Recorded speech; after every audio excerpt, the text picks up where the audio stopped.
So how can we now get people to actually forgive? What process do you take through? Proverbial minds, we like practical steps on how to go about the situations. And so, okay, this is this and this and this, and we can apply it. What is the formula? What is the way? Okay, now for the easy people, I want you to write down your list of people that you are angry at or have sinned against you. Whatever words you want to use, I don't care. And I want you to write this list, and then I want you to label them 1 to 10. Now, for the people you label 1 to 5, they're pretty easy. Start with the ones. Imagine the person in your mind. And if you can't picture them as you knew them, I want you to write down names from the sandbox when you were 2 years old to present day. And I want you to imagine the person as you knew them when the event happened, not the adult that they might be today.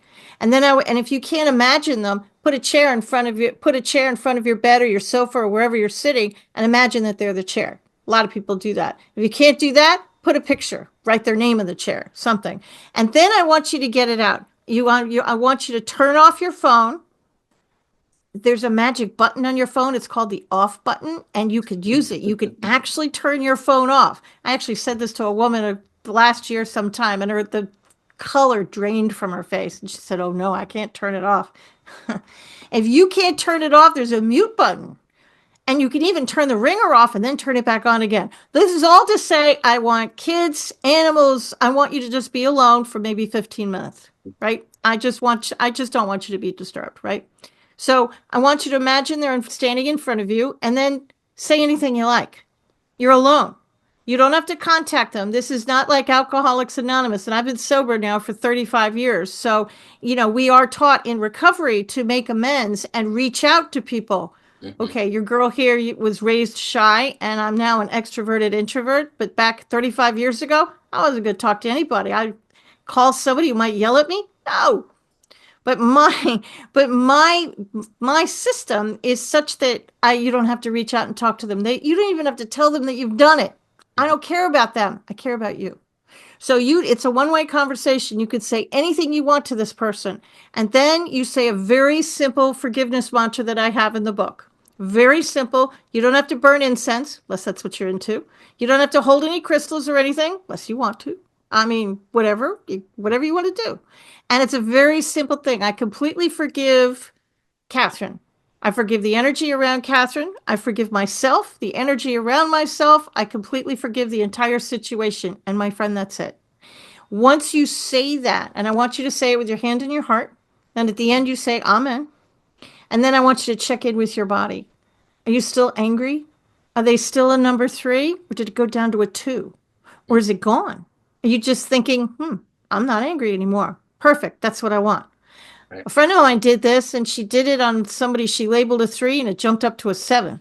She said, I'm even more angry now than I was when I started.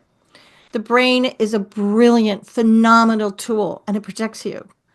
And what happened is she did that. Forgiveness is like an onion. There's many layers to it, and many onions, I'm sad to say. So we're never really done with it.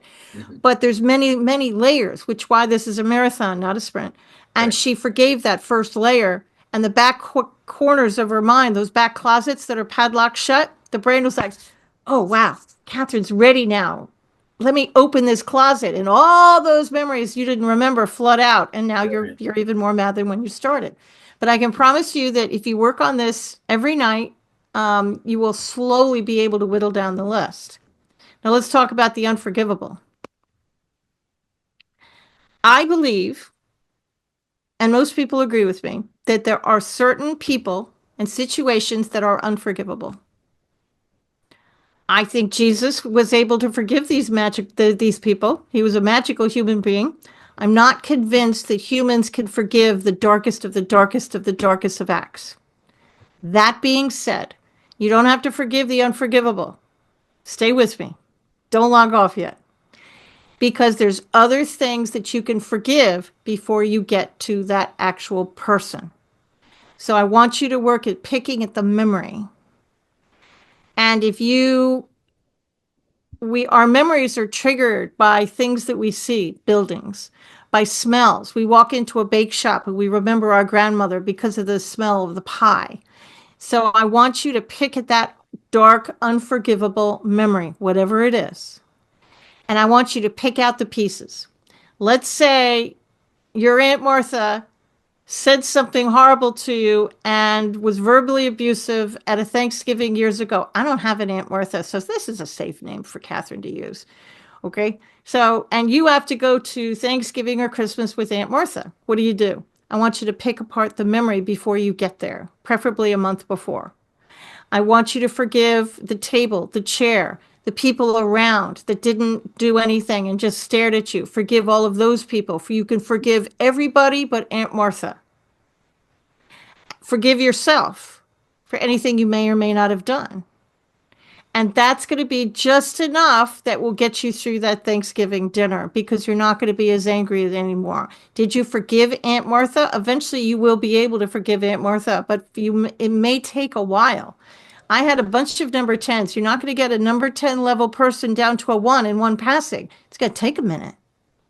You might have to go talk to your pastor. You might have to talk to friends about it. You might have to just kind of exercise that person out of your body, so to speak. But eventually, if you pick apart the memory, you can slowly get to the center of it, and eventually you'll be in the mindset to forgive Aunt Martha herself.